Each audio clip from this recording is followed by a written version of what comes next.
Hello, welcome to the Analysys Mason podcast. My name is Christopher Bach, partner here at Analysys Mason, head up our space research. And I'm delighted to welcome you to a pretty important, aren't they all important, but this one's really important. So this one covers a gift that was given to the space industry last week, which is the SpaceX S-1 filing in advance of their IPO. Now, this is a obviously massive impact. Perhaps it hasn't happened yet, perhaps the largest IPO in the history of any filing. So we're going to talk big numbers today, and we're going to talk impact, but we're going to really focus on one specific part of it, the connectivity part, the Starlink part. And that segment specifically had some really juicy detail and nuggets that we've been reverse architecting for a long time, but now we have actuals that we can respond to. And what we've done today is we brought a cross-sector team to the podcast here today.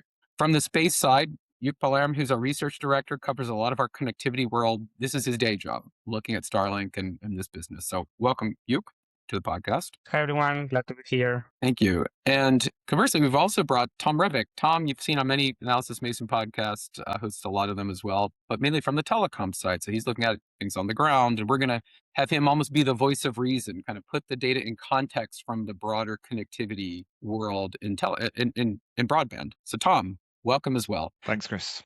So my initial impression from everything going into this, it was a lot of reading. It took me, like everyone, a lot of time, 270 plus pages. But the Starlink side of it, I was really impressed with the detail of the story that they were telling, just from having as a data guy. But it was apparent to me, Tom, that Starlink, to me at least, is the story. Yeah, not the AI total addressable market, which I think is insanity, but the connectivity piece. Is that really what investors should be focusing on as Starlink? It's generating most revenue. So is that the piece? It's a difficult question to answer because it's certainly not what they want you to be focusing on. So we did a count of the number of times. So they have three segments. They have connectivity, they have space, they have AI. And we did a count of how many times each of those is mentioned. Connectivity and space are each mentioned more than 1,200 times. Connectivity is mentioned 400 times. So it's a huge document, like you say, 277 pages, but there's much more emphasis from their perspective on what I guess they think are the higher growth, cooler businesses of space and AI. But yeah, when you look at the actual numbers, when you look at what's going on, the growth driver in terms of revenue and in terms of profit is all from this kind of old-fashioned connectivity business, which you might think is the least exciting, which I guess is why they only have 400 mentions compared to connectivity and space. I mean, you guys know the space side better than I do. It is sort of growing from 2023 to 25, but it's a bit lumpy. What I think is really interesting, the AI business, if you just take the numbers from Q2 2025 to Q1 2026, the AI business is basically flat at $800 million a quarter. So supposedly this big growth engine, massive and so on, and the numbers, the total addressable market that they talk about that's had a lot of attention is all coming from the AI. But actually the revenue growth is all from that connectivity business. It's gone from being a $4 billion business in 2023 to more than 11 billion last year, and more than that, it'll be more than that in 2026. So there's sort of a conflict between what they're telling us and actually what the numbers show. Well, I think with valuations being what they are, AI is the story, right? And even though that is such a loss at the moment, and you consider the space business, which all the investment that they've sunk into Starship, also operating at a pretty significant loss, all roads lead back to connectivity. So you see this in our business too. I mean, were you surprised? Almost 70% of their revenue is Starlink right now, 69%. Yeah, that's huge revenue driver for SpaceX for sure. Starlink is generating most of the revenue, and it's a bit surprising in the sense that, Tom was saying most of the valuation is based on space and AI, but then the cash cow for SpaceX is definitely connectivity. It always depends on the perspective. So from a space industry point of view, these numbers are really impressive. So just after a few years of operation, Starlink has become the largest satellite operator in any terms you can imagine, in terms of number of satellites, in terms of revenue generation. So it's definitely an impressive business in terms of growth and influence in the industry. Yeah. And Tom, I think you put this, I mean, you track the subscribers to terrestrial systems all the time. Like for like, is it Iliad? I think you mentioned. Is that impressive Yeah. to you that it's this size already? I mean, yeah, it's hugely impressive when you think its connectivity business in 2020 was basically zero, right? And now it's gone to 11 billion or so and change in 2025. So that as equivalence, that's about the size of Iliad, which is what, the fourth or fifth largest European telecoms operator. It's about half a BT. It's bigger, I think, than say a Telenor. So yeah, I mean, it's hugely impressive, massive growth figures. So yeah, from that side, it's very, very impressive. Speaking of subscriber growth, that's kind of going another layer down, which is how they've grown and the revenue they're generating, the ARPU that's been generated. And one thing that came out abundantly clear is that ARPU is dropping pretty significantly for their latest subscribers. So dropping to about 66 USD per month, give or take, from a high. The data shows from about 86, give or take. So again, a drop of a pretty decent drop. What does that tell you about the strategy, Tom? I mean, when you think about this, do they have to go this direction? Is the low hanging fruit, the high income users, is that been saturated, or what does this look like? And will that path continue? Yeah, I mean, I suspect part of this is they've been very aggressive on pricing over the last 6 months, maybe longer than that. You guys track it more closely than I do. They've hit the 10 million subscriber mark. I guess it's no surprise that they've hit the 10 million subscriber market ahead of the IPO. It's a good number to have in the S-1 filing. So it's gone from 5 million subscribers at the end of Q1 2025 to 10 million today. So they've clearly been really aggressive on the ARPU to help drive that growth. Now, $66, that's still, by global standards, that's still a really high number. It's more or less the same as, say, Comcast gets in the US, and obviously US fixed broadband ARPUs are very high. So it's still a reasonably high, really good ARPU, but it's that drop in ARPU that I think is really interesting. The fact it's gone from, as you say, 86 a year ago to 66. And I was trying to kind of model this out to work out if the previous subscribers that they had before were still paying kind of $80, what are the new subscribers paying? And they're clearly on very heavy discounts. It's clearly really been pushed by Starlink to get that up. So that's really, I mean, this has been driving the growth numbers. It'll be, sorry, go on, Chris. No, go ahead, Tom. No, I mean, I was just going to say it's going to be really interesting to see what happens in the next few quarters. I mean, I suspect the new subscribers are paying a lot less than 66, and it may be they're on initial deals. They get it for $10 a month for the first 3 months or whatever. So we may see some of that rebalancing.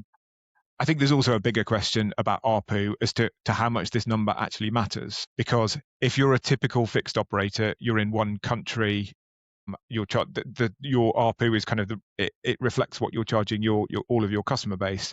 Now, clearly for Starlink, they are in a bunch of different countries and they can charge very different prices in very different markets, depending on local competition, depending on their capacity and so on. So it may be that this is $66, the overall figure is 66, but it may be higher in the US and much lower in other parts of the world. This was kind of you've raised a really good point. Your perspective, what we're tracking ARPU a lot, but the fact that they're a global operator, they're not just in the Nordics or they're not just in the US or other markets.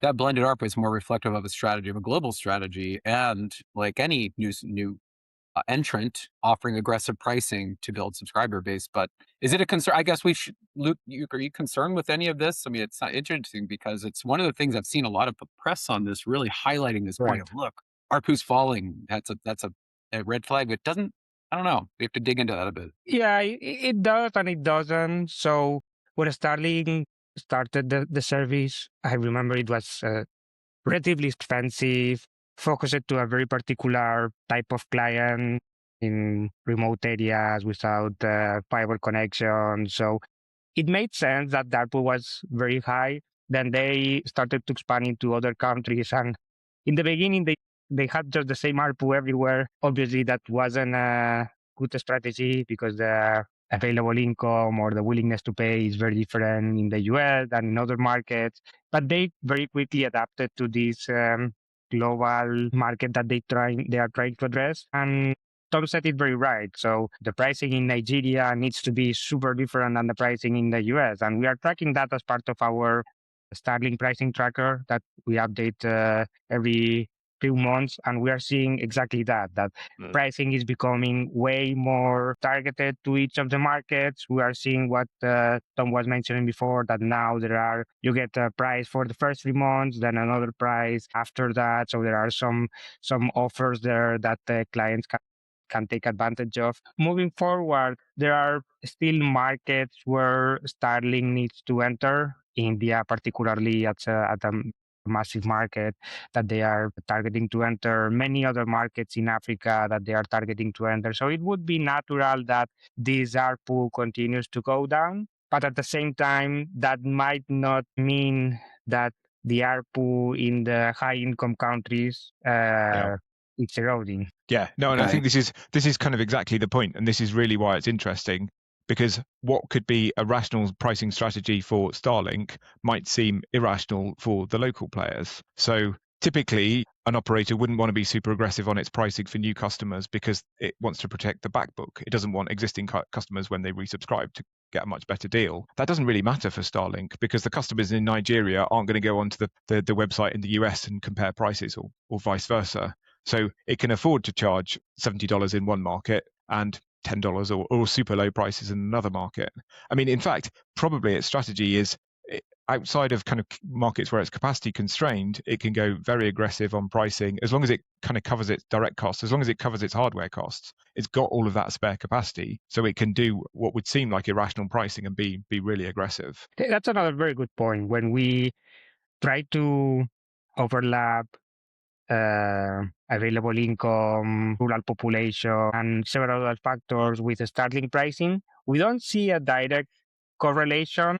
It's a bit more complex than that. The way they are building the pricing, they are also considering how much capacity available they have over a country. So if there is huge amount of demand around Ukraine, to put an example that it's very clear and very public, obviously the countries around Ukraine have a slightly higher ARPU or a slightly higher pricing than the rest of the neighboring countries, because all the capacity is concentrated over one particular application in Ukraine. So that gives a lot of room for Starlink to play with pricing and yield management. Very interesting, and I think this is just ARPU alone. You could do a whole podcast. It's absolutely, the depth is pretty intense. But I'm going to shift a little bit here to the margins of the business and the health of the business. And the number that stuck out to me was 64%, a 64% EBITDA margin on the business, which I know, Tom, by telecom standards is, I would say, exceptionally healthy. Yeah, super high. How do we, again, they're on the build cycle, and they will always be on the build cycle because they're constantly launching satellites, constantly using rockets. It's 175, 200 launches, give or take, and more every year. So from that perspective, to operate at that margin, should we be impressed? And you can hypothesize, is it sustainable given the path? So I was very impressed by the financial numbers that they posted, both on the EBITDA margin, but also on the CapEx intensity. It's not far from what we see on other satellite operators, and that's surprising because, as you mentioned, they are still building the constellation. They are still investing a lot. They are running a LEO constellation, which needs a constant replacement of satellites. So I was expecting to see higher CapEx intensity numbers. And yeah, that was kind of one of the big surprises when I read the filing. On the other side, what it's also still a big open question is, obviously SpaceX is heavily vertically integrated. So how do the cost of connectivity impact the figures on the space side? Balancing that is a question that we think still needs to be answered on the filing. Okay, Tom, were you impressed? I know this is an order of magnitude higher than telecom, and space has been. It's a high margin business, the operator business, but impressed or? Yeah. I mean, compared to telecoms, it's a super high margin, whether you're looking at the EBITDA margin or the EBIT margin. I mean, yes, compared to space is obviously slightly different, but in many ways, what are we trying to compare it to? It's trying to compete against fixed operators, fiber operators. So in a sense, that's kind of a better comparison, but they're still, I mean, telecoms, if you get 40% EBITDA margin, that's good. Whether a Starlink is in 64%, something like that. Yeah, so super high margins. I mean, I guess it's initially their operating costs are very low. There's not a huge amount of support, as I understand it, in terms of customer support. Marketing, I think, is mostly word of mouth. it'll be interesting to see what happens. We've talked about ARPUs coming down. That obviously going to put some pressure on their margins as well. And like Luke says, exactly no detail on that, exactly how much Starlink is paying for the satellites and for the launches. And I guess not sure how much information. Sorry, go on, Chris. Oh, no, you broke up a bit there, Tom, but no, we're catching you. But I think it's so again, interesting data point, not too surprising, reflective of the business, reflective of the satellite, sort of the operator business, which again, I think about the old days when private equity came into the satellite operator business because it is a highly profitable business and typically was a long-term sticky business. It's different now, but I'm looking forward to see how this evolves over time because there are some factors here. So SpaceX has put a lot of capex in front, and obviously they are adding maybe low ARPU subscribers, but those low ARPU subscribers have in fact a very small additional capex because the capacity is already there. Adding subscribers in India, well, yeah, you need to ship the terminal, but the capacity is already there. It's like they don't need to add any additional capex to provide the supply there. And then the impact of D2D, it's still very small. They have a few contracts, well, tens of contracts, but it's still not, let's say, a global business. And that's something that will definitely have an impact on the figures in terms of revenue, EBITDA, and capex. Okay, absolutely. It's an interesting data point, but I want to give you another data point. I'm full of data points today, guys. And this one specifically is on the business segmentation, and this one I think was an interesting point that we can debate, which is the fact that 66% of their business in Starlink came from consumers, the consumer segment. Not enterprise, not public sector, 66%, a big number. Is that strength? Is that scale? Is it weakness because the consumer broadband business has typically churns? They didn't provide any churn data, which was interesting, or subscriber acquisition cost, the typical metrics you see in a connectivity business, but 66% ARPUs are going down. Consumers are, how they are. Tom, is that a surprise to you? And is there a concern that there isn't a richer mix of enterprise, maybe some more premium services? Yeah, I mean, it is a high share. I mean, given that they've clearly been pushing hard to grow the business, the easiest way to grow their business is by getting more consumer connections. I think we will see a change because the way they split it, they have consumer on the one hand, and then they split enterprise and government. And within that, enterprise and government includes the D2D stuff. Now, as Luke was saying, that's still fairly small. That will grow. So presumably this 66% from consumer will shrink over time and we'll have more government and enterprise. There was also another stat in the filing that I thought was interesting. In that government connectivity between Q1 2025 and Q1 2026, it actually fell by $175 million.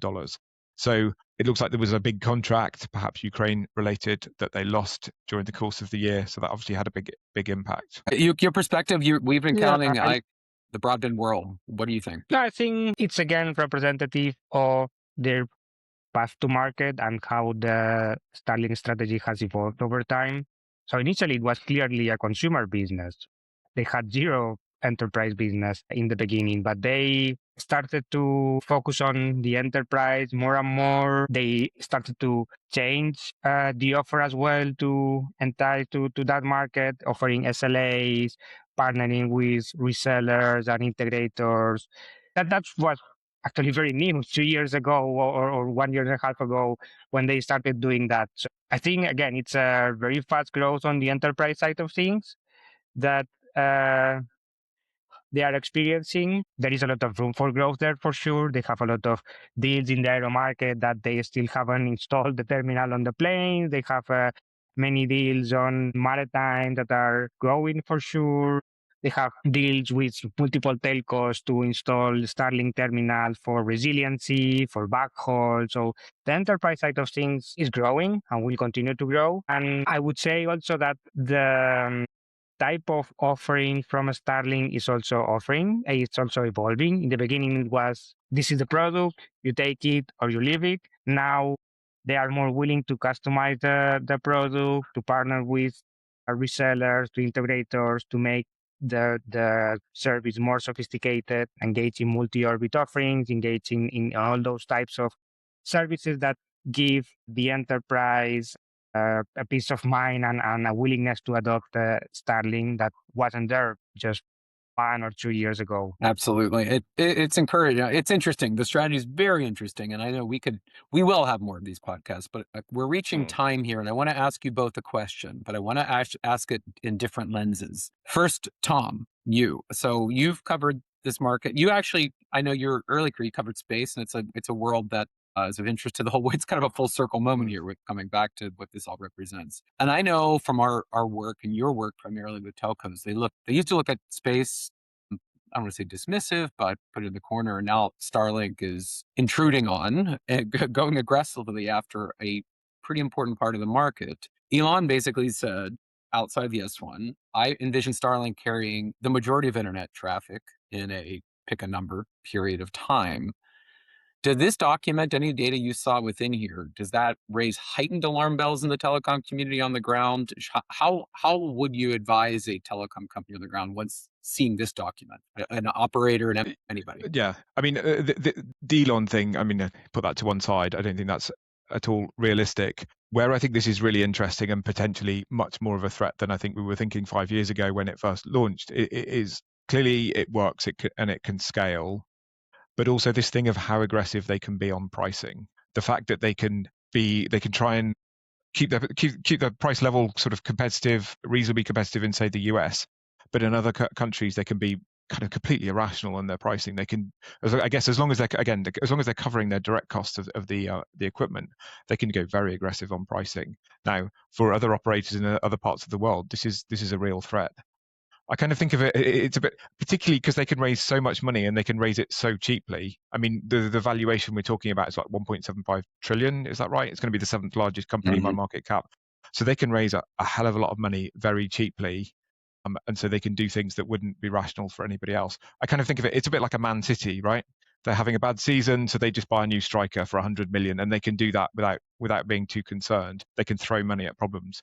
In a sense, it's the same for Starlink. They've got so much money that yes, they can afford to have what would appear to be irrational pricing in the short term, and that could be very if you're a fixed operator in Africa and you're trying to charge $70 a month for your connection, then this is a real threat. Yeah. I will wonder again, when this comes to the public markets in a few weeks' time, they're looking to raise about 75 billion. I wonder if that's just going to turbocharge all of this. It's kind of it's an interesting.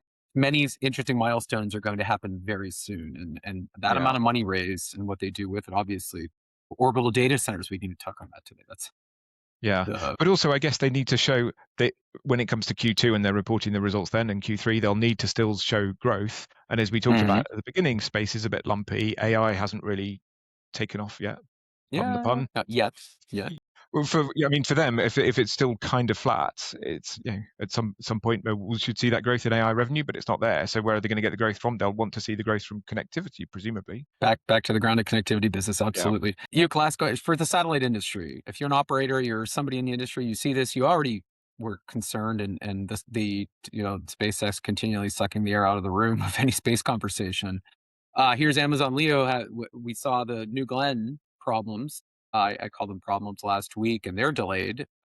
Is this further concern for the industry? I mean, we look at anybody not SpaceX right now. Yeah, no, definitely. As Tom mentioned, this is a lot of capital available to SpaceX, so they can do very aggressive things in terms of launching V3, launching D2D, V2, and yeah, that's going to continue to have an impact on the industry. One thing that it's on the mission that I think it's very true is that their focus is they build an innovation engine that goes faster than anyone else in the satellite industry. And that's 100% true. One of the concerns for the rest of the industry is, can you innovate as fast as Starlink?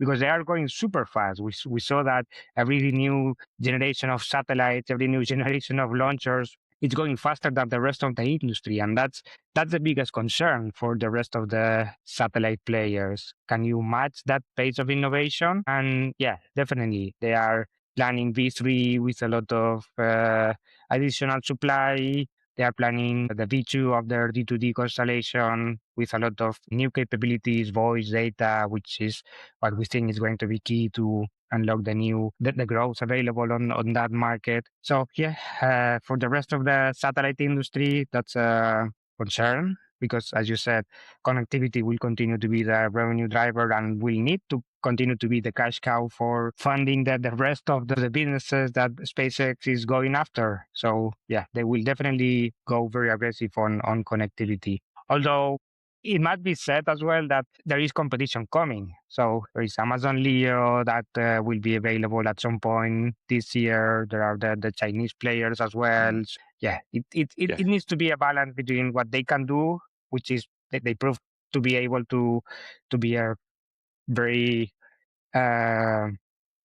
innovative player in the industry, a very disruptive player in the industry, but they are not alone, and there will be others coming to the market as well. No, very fascinating. Again, they're the only Leo player in town doing this, so it's land grab times 1,000 right now, and they're grabbing everything they can, and that's a very smart strategy, actually. Yeah. Well, there we have it. Yeah, Tom, go. I was just going to make, one last point. I mean, I think a really big question is, yes, clearly they're going for a land grab. They're trying to get as many subscribers as possible. A lot of these subscribers, what do they have? They either have no internet or they have a fairly bad fixed alternative. The question, I think, is how well will Starlink be able to hold on to those subscribers when they do have another alternative? When fiber is built out, will they stick to that? Or when they've got another alternative from another satellite operator or fixed wireless? But when they come along, will Starlink be able to hold on to these subscribers? It's a big question for me, I think. This is true with no alternative. Yes, you use Starlink. I tell the story. My mother lives in pretty remote in the mountains, and she loves Starlink. It's the only thing available. She had old DSL connection, 128. It was tiny. Couldn't do any streaming.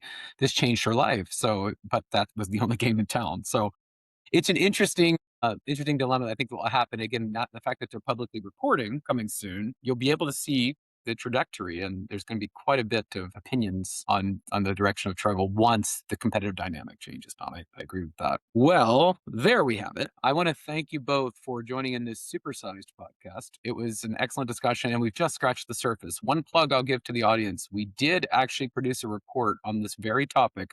Tom, Yuk, myself, Dongyi, a few of our team members produced this really great report that came out just this week, digging into the data on Starlink and basically giving our insights into it. So look for that. We can give you the link on the website. Again, thanks for joining. We do these podcasts a lot, space podcast, telecom, all in between. Please join these podcasts in the future and subscribe.